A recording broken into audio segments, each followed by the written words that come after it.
Hello friends, this is Shelley from Koala Knits and Knacks. In this tutorial, I'm going to show you how to make this adorable newborn beanie. 0 to 3 months, might fit a little bit bigger than that. And it is made on the 22 needle machine. That's right, friends. You don't need the bigger machine. You can make this on your 22 needle machine. I am using Caron Cakes in the color Spice Cake. And I just took the colors apart so that I could make it three different colors. And I do that often actually with Caron Cakes when I can get them.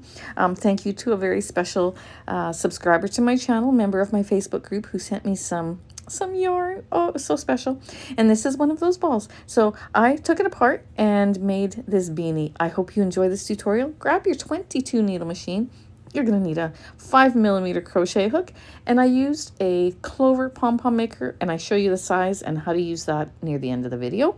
So grab your supplies, friends, and let's get going.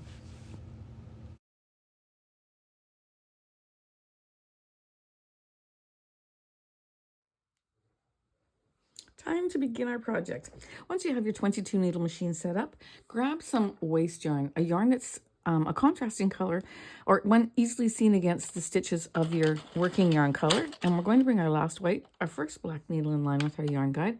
And we're going to cast on behind, in front of that first black, and behind, in front, and behind, all the way around. Alternating needles as we go, just letting that yarn slip through your fingers. Don't put any tension on it. Once it's in front of that last white one, into our yarn feeder. And slowly knit the first round. We're doing our waste yarn. We're going to do 7 rows. You got to go slow on the first couple of rounds because there's no weight here that's pulling that yarn down. And so sometimes you want your loops will snag on your red teeth and they'll split the yarn, or you'll find it very hard to turn your handle because it's not running the way it should run, and that's because there is no weight pulling this down. So you got to be very patient for the first 2 rows when you're starting any project, whether you're using waste yarn or not using waste yarn. I'm going to do 1 more row because I didn't count. And before I get to the end, I see this black marked divider coming around. I always take a black permanent marker and color that between my last white and my first black. Before I get there, I'm going to change my row counter to 0. Now I have that in the middle. I can go ahead and cut off my yarn tail, open the latch, pop this in between the last white and the first black. If you're new, pay attention to this because so many times people will comment in groups, how come I got a hole at the beginning of my work? How come things aren't working right? You have to make sure that you start and you end in this same space, okay? Unless you're doing a joggless join, which you can find that on my channel, then you do it a little bit differently. But always concentrating on these 2 needles. Now you're going to take your working yarn. I'm choosing this dark orange. I'm going to pop it in between the last white, the first black. Then what I'm going to do is I'm going to hold both tails. I'm going to knit 4 or 5 needles. You see how this loop is down over this red divider? It's not quite under there. This tension here is a little bit looser than what the rest is going to be. So I always help that down. Then I take both ends and I snug it up. You seen how much slack I took out of there? It's a lot. Then you can take 1 of each color of the strands and you're going to just tie 1 little knot just to hold it in place. And you're going to knit. My counter just told me I'm on row 2 of this color. This is 3. Clicked on row 4. I'm getting tangled in my yarn. Let me change that.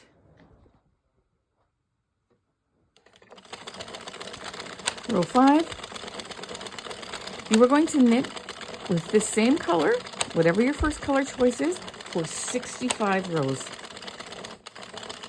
I've got my yarn between my fingers, just like that. Down here, there's a little space, so you have a very loose to no tension, but it helps you to feel if there's a knot coming up or if you're at the end of your yarn tail row, and it helps you prevent some future mistakes. So that's where I always hold my yarn. If I want a tighter tension, I go up to there, okay?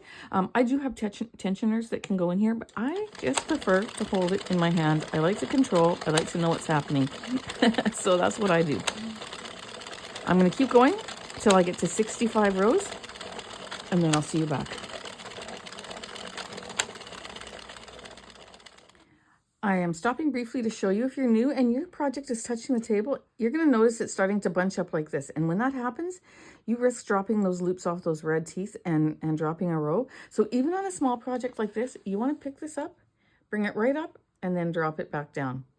That helps to keep the tension smooth around here. It helps it so that it's not pushing up on your stitches, and you're going to be able to continue without any problems. That happened to me on row 50, so right now I'm on row 54, but I left it a little bit so you can see. As soon as it starts to touch the table and put some slack on your stitches up here, then you want to pull it up, and then every once in a while you can just pull it up like that and keep going, and that's going to help you have a better success on your project. 62, 63, 64, and one more, 65, and I can watch for that black marker coming around, and I never will pass it and make a mistake.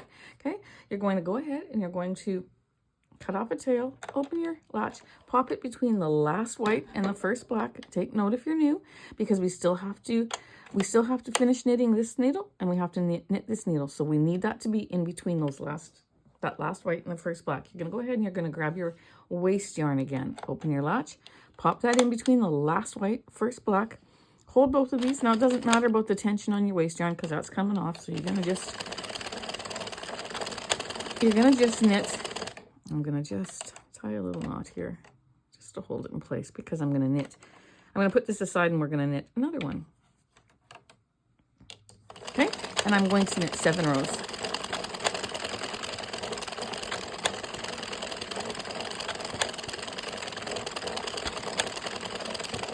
There we go. Now, normally, all you do is you cut this off, you pop it between the last white and the first black, and then you rotate your handle twice, and it comes off. Because I'm going to be doing some stitch work on here, and it's all finicky, sometimes this last row will start to unravel, and then it makes it difficult. So what we're going to do is we're going to do a cast off differently than what I've done on pretty much any of my other projects on YouTube. So but somebody mentioned to me, why don't you do it this way, in one of the comments, because my yarn was coming apart, my rows were loosening and coming undone, and in one particular project that I was doing, and she says, why don't you just take it off like you do along like the cast off on a normal thing when you don't use waste yarn, and that will hold your stitches. I thought that was a brilliant little tip, so we're going to do that.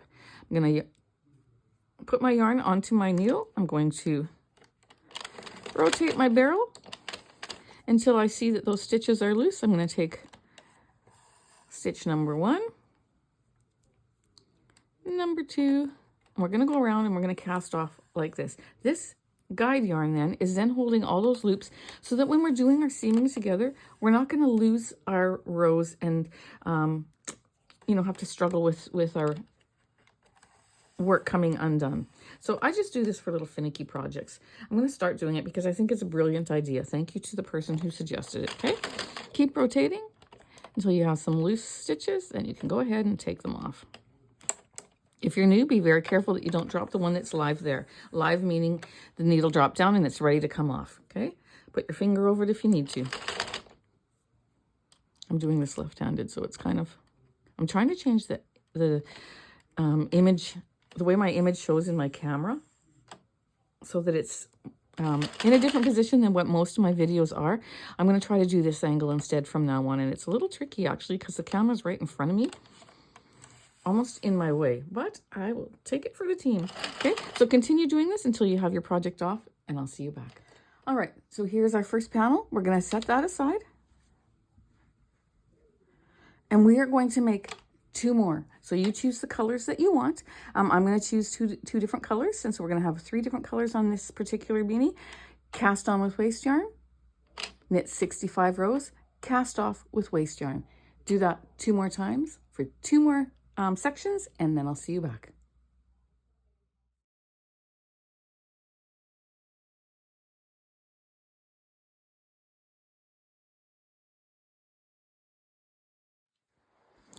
Now that we have all 3 off the machine, we're going to go from this to this. This is a beautiful little tube that we're going to make. Now this in and of itself would make a beautiful little headband for 0 to 3 months, but we're going to turn it into a beanie. So we're going to take our piece. Let me just cut this off because that's too long and we'll get in my way. We're going to stretch it widthwise and lengthwise. Don't be scared of this. We're going to do the Kitchener stitch, but the way I'm going to show you is easy. So stick with me. I've done a Kitchener stitch several times on my channel, And I've finally been able to figure it out in such a way that it's easier for me and it's easier for you. So you're gonna love it. Let's undo the little tie that we made. Now, this is too short, but I told you at the beginning of the video, I put a little extra clip in there that said to make sure you leave a long tail, but if you don't, easily fixed. I'm going to take that off. This one's probably long enough, you know, but I'm going to show you what you do if it's not. You just take another strand of yarn and we're going to pop that onto our needle.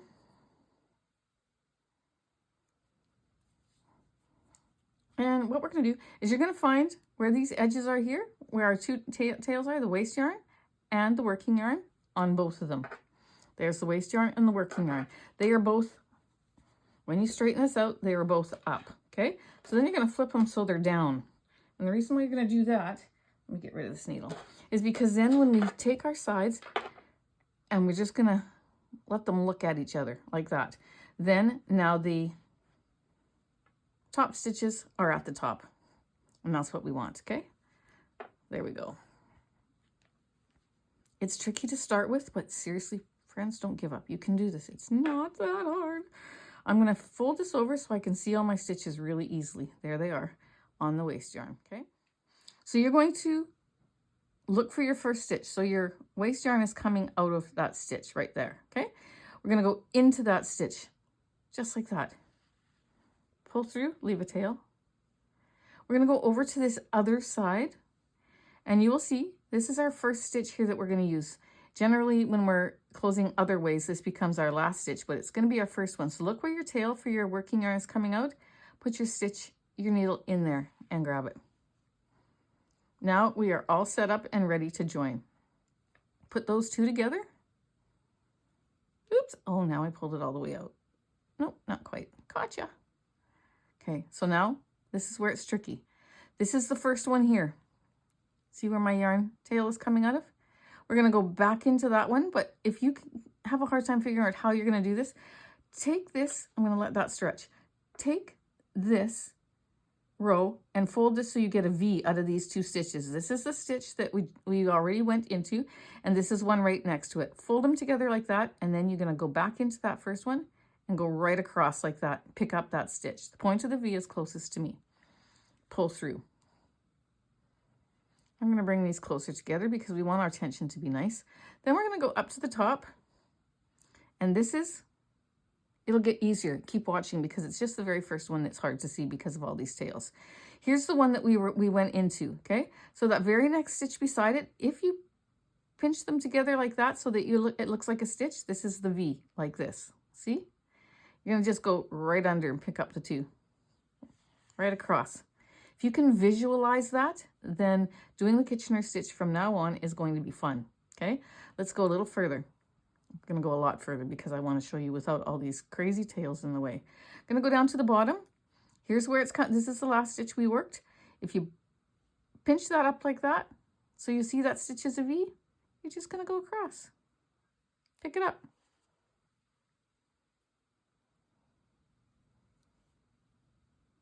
Go up to the top. Here's where it's coming out of.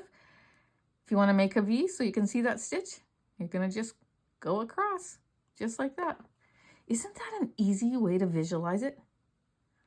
Gets that tail out of the way. The farther up you go, around you go, the easier it gets because all these crazy little tails are out of your way. So we're going to keep turning this as much as we need to get to the next two stitches. So down on the bottom here, here's where it's coming out. We're going to go pick up that stitch just like that. Point of the V is at the bottom and pull it with a nice tension. Next two, make it a V, go under. Back down to this row, pinch it so it looks like a V, and then pick them both up. Up to the top, this is the last one we worked. Pinch it with the next one to make sure it looks like a V, and go straight across and pick it up. Pull it so that your tension is nice and not too tight, but matches the tension of the rest of the work, okay? When you start getting that to go across, you have to keep turning this so that you have a wider length to work, or longer lengths to work with here. You just keep turning your tube. But once you get the swing of doing it, then all you're going to do is go like this.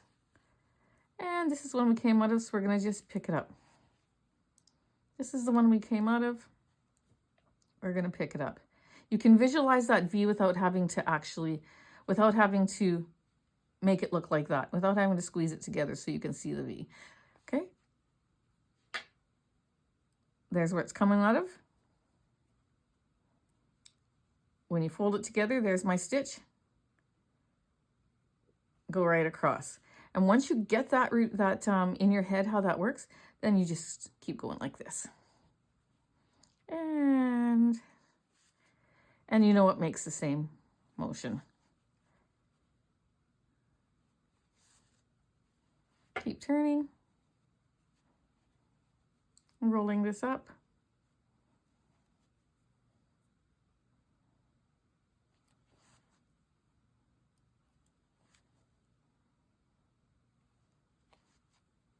All the way around. And see, I'm getting a nice tension there too. I'm trying to keep it even. I'm not pulling it too tight, but I'm not keeping it too loose.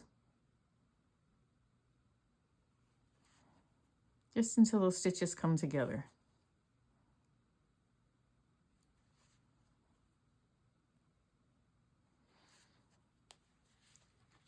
You're going to be so proud of yourself if you haven't figured this out and it's been freaking you out, because you know what? I'm just like you. It freaked me out at first too. And it actually took me a while to figure it out until I could visualize those V's like that and going straight across and like that and going straight across through that stitch. Until I could visualize that in my head, I struggled with this. Make sure all your tails are out. But as soon as I figured that out, then I thought, okay, this is actually very easy.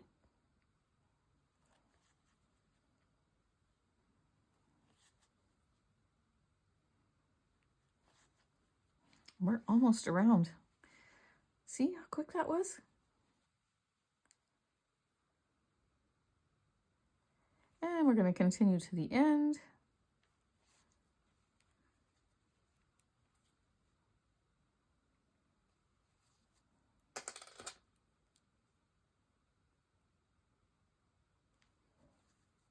It's the warmest day we've had in a long time today. It was beautiful. In fact, I was in the city because I live outside of the city. I was in the city and I went through McDonald's and got a chocolate shake, and boy, was it good. Just saying. Okay, now all of you are going to go run and get a milkshake. There we go. Here's my last one right there on the top. And down here.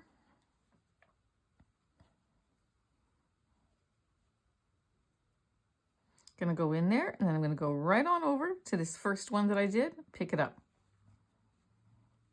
At the top here, go back into this one that we just did. If I can find it, where are you?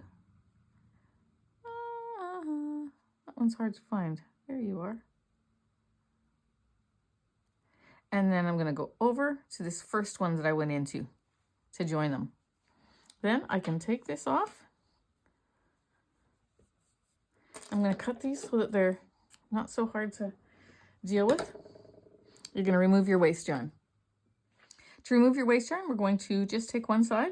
We're going to find which way this tail is going, so it's coming from here. So I'm going to pinch a stitch, and I'm going to pull that waste yarn out, that top row. I'm going to go around, roll it up, get that very top row, pinch the stitch, and pull out the tail. Go farther down, pinch the stitch, pull out the tail. Pinch the stitch, pull out the tail until we get all the way around and get that first row out. Then you can start unwinding. You're going to do the same thing with the other side.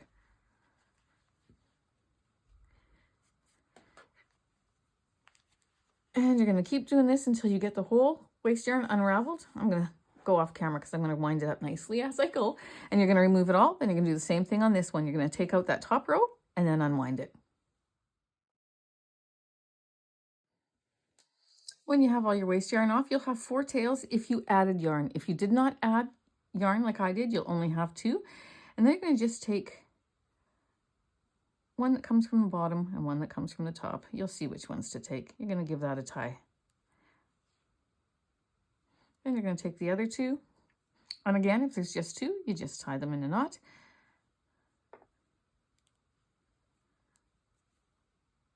Put them on your needle.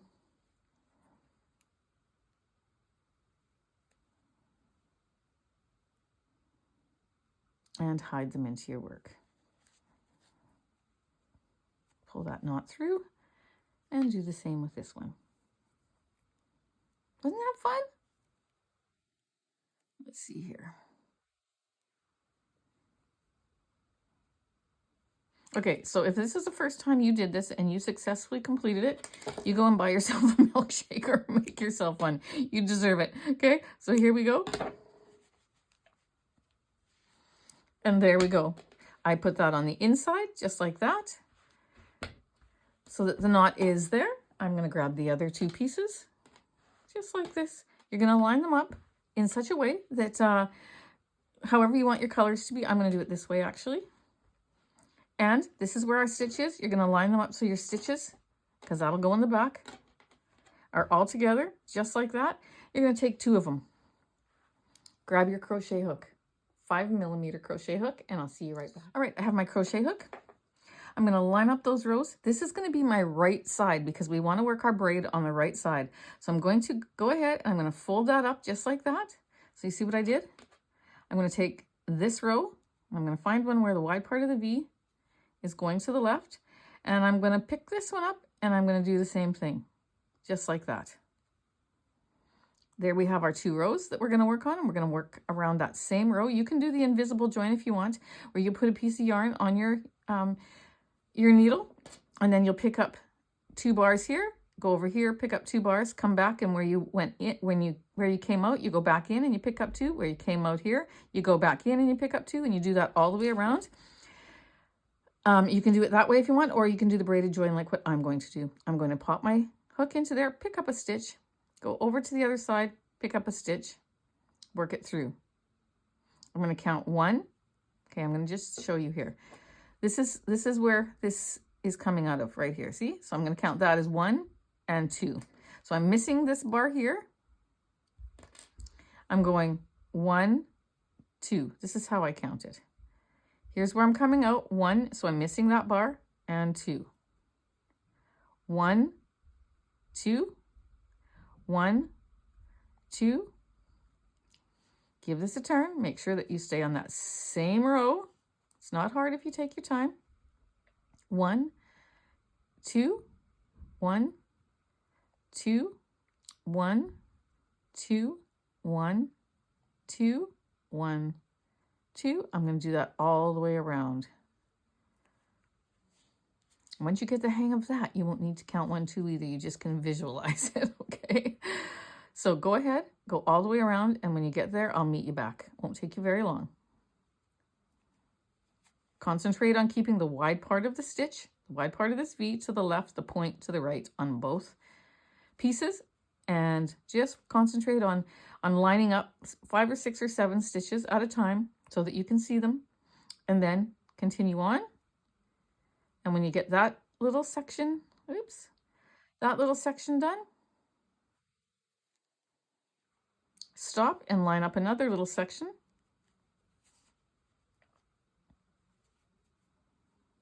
So that you can stay on that same row. Work that little section, and when you get that section done, stop and smooth it out and continue on doing the same thing till you get to the other end, and I'll see you back. I'm near the end, and you'll notice it's tucking itself inside each other as you go around, and that's totally fine. I can't skip 2 here, so I'm going to pick up the very next one and the very next one, and there we go. I need to do something with this loop or the whole thing will undo, right? So I'm just going to take a piece of yarn. Very, very easy to do. I'm going to yarn over, pull it through. Then I can take my needle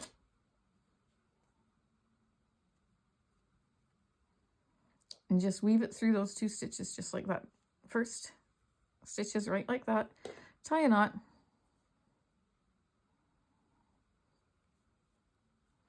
take that knot, because this is the front of the work when we unroll it or take it outside of each other. I'm going to take this, I'm going to pop it into there. I'm going to pull it through and I'm going to tug on it till that knot goes on the inside. There we go. It's on the inside. I'm going to cut it off.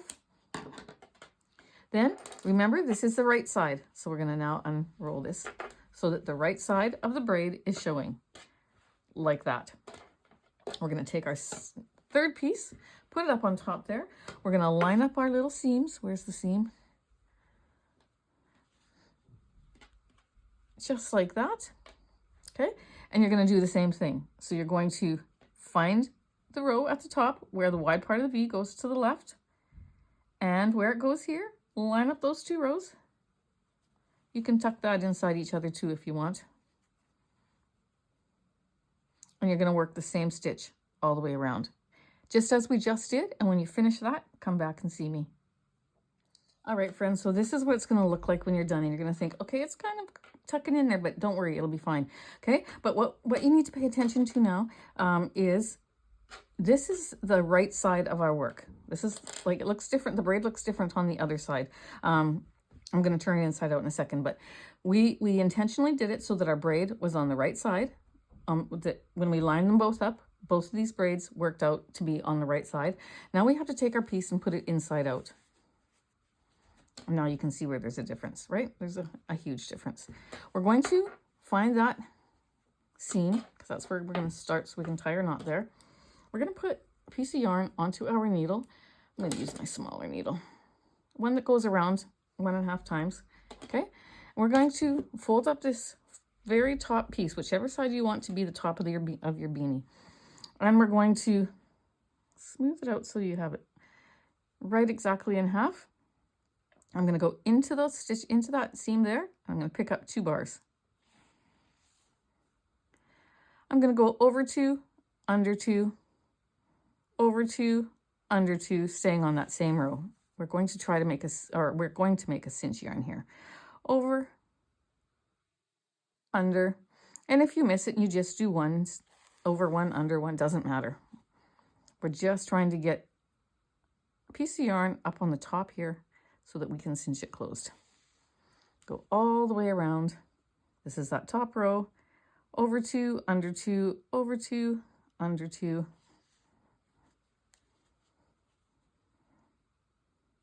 Same row, stay on the same row. Over 2, under 2. Over, under, under. Coming all the way around, over, under, under.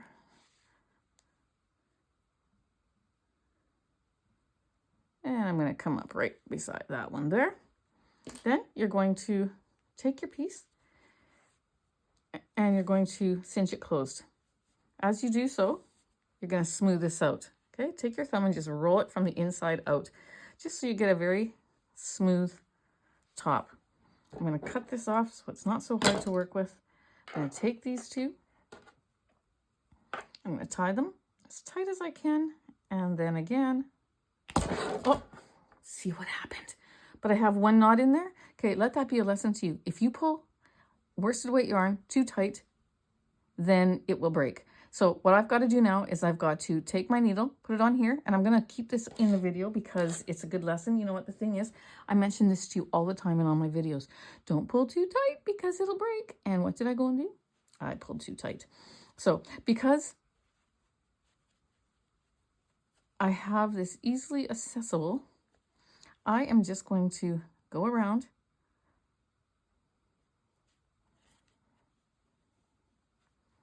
underneath that top row of stitches. I can see them easily. It's where I put my cinch yarn or guide yarn, whatever you want to call it. I'm going to just go around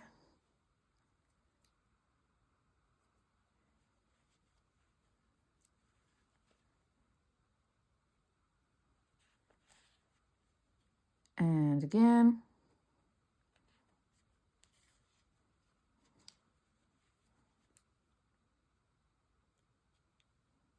Just till I know it's secure, okay? And if you didn't break your yarn, you're going to still do what I just did, because you want to close this up nice and tight and you want to just give it some extra stability. And so that's my top now. It's easy to see. I'm going to go just one more little bit. And I'm going to pick up a little strand there and tie a knot. And again. Then you can take your yarn tail, pop it in between the two layers, pull it out, cut it off. Once that's done, you're going to turn your beanie the other way around. See how nice that top is? This is the back. You see that little seam there? If you did the Kitchener stitch even more professionally, you wouldn't even see that. But I'm still a work in progress too, okay? And then there we go. We're going to fold that little guy up. And we've got our beautiful, beautiful little beanie. I'm going to add a pom-pom. Stay with me and we'll do it together. I'm going to use my Clover pom-pom maker. This is the green one. It's got a number 65 on the back of it, if that helps you. It's the third largest in my set of 4 that I bought. And we are going to take our yarn. I'm going to use the brim color. We're going to wrap our Clover maker. I do have a video just on showing you how to use the Clover maker as well, if you need to see that again, but I'm going to do the same thing here, okay? And you just keep wrapping around and around and around, going back and forth just like this.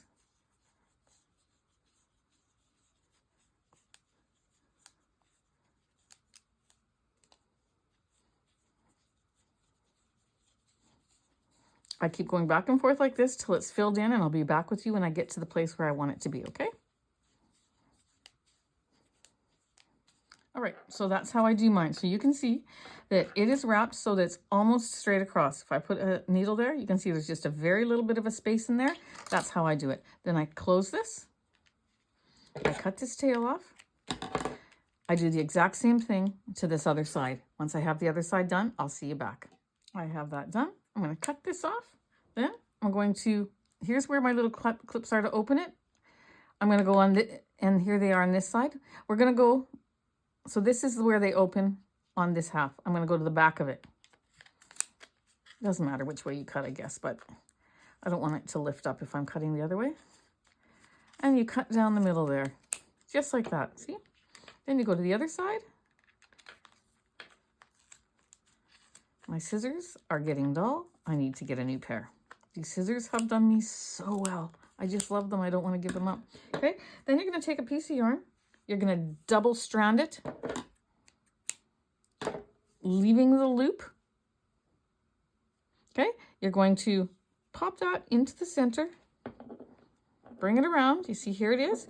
You're going to stick your fingers through that loop and grab those 2 yarn tails and pull them through. Then you're going to turn it and turn it until it's very tight. You got a double strand here, so you got to be really mighty if you're going to break this one. Give it a good pull, just like that. Then I take the 2 and I put one direction, one the other direction, meet them up in the middle, and then I tie them one more time. My pom-poms are very secure. Those little threads will not come out. I mean, if you pull them out, they'll come out. Someone said to me, well, if I pull them out, they come out. Actually, I've had that said a couple of times. And I'm going, well, of course they will, because, because it's straight across. If you pull, it's going to come out once you have this off. But kids don't pull individual strands. So these Clover pom-pom makers are the best. I absolutely love them. Open that up, pull them apart, close it up, put it back away. I want it, you can do a smaller pom-pom if you like. I wanted a big one for this hat. Okay, and I'm going to, over the garbage, trim this. I'll do it here for your benefit. I go around and around and around, all over the place, and I trim this until I get a beautiful round pom-pom. I do it over the garbage so I don't have little fussies everywhere.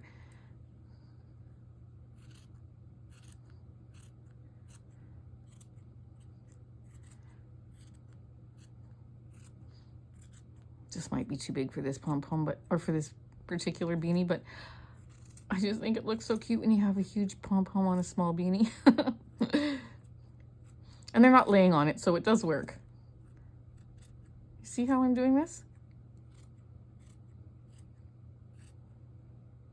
That's how you make a beautiful pom-pom. Take your time, you assess it, then you shake it. I'm not going to shake it here because then all my little things here will go flying everywhere from the breeze. But I'm going to continue doing this. Don't forget down at the bottom, shaking it and assessing it till I have it exactly perfect how I want it. You know what? If you make perfect pom-poms with your clover maker, show them in my Facebook group, seriously, or any Facebook group, and attach my link how to make a pom-pom on a clover, because I do the same thing I'm showing you here. And show us your pom-poms. I'd love to see. Because it is an art, you guys. You know yourself. You see some pom-poms that are not nice, and you see others that are beautiful. It's an art form, just like anything else. You can do it, and you can make a gorgeous pom-pom too. And I would love to see them. So I'm going to go ahead, and I'm going to clean up my desk, and I'll be right back. Taking that pom-pom, I'm going to take one of those double strands, and I'm going to put it in there. Pop it through the center of my beanie. I'm going to take the second one. Oh, I love this hat. It is just so adorable. I'm going to take the second one. And I'm not going to pop it in the same hole because then they'll just be able to pull it out. I'm going to pick up, well, I'm going to put it in the same hole, but I'm going to pick up 2 strands right like that. Then I'm going to go into the hole. Pull it through. Grab both of these. Pull them. Tie it tight. And tight. And tight. Put them back onto your needle. Hide them between the strands, or the two thicknesses. Cut it off. And friends, isn't that precious? Isn't that precious? Oh my goodness, it's so cute. And there you go. You got a 0 to 3-month-old beanie. But you know what? You can also roll it up a little bit shorter if the baby's really tiny, and then let this down as the baby grows. And have a bigger beanie. Oh, so cute. I love it. Or if you want your baby to be really hip, you put on a slouchy beanie. Wouldn't that be adorable? A slouchy beanie on a little baby. Cute. Anyways, I'm getting carried away. So there you go. My friends, there's your little infant beanie made on a 22 needle machine. I love this little beanie, and I hope you do too. 65 rows is the perfect row count for a 0 to 3 month circumference, the head of the baby. If you want to do 3 to 6 months or 6 to 9 months or bigger, you just have to increase the row count on each piece that you make, and it will make a bigger beanie. So there you go, friends. I hope you've enjoyed this tutorial. Please don't forget to give it a like and subscribe if you haven't done so already. Come on over to my Facebook group. The link to my group will be in the description box below. Take care, friends, and have a blessed day.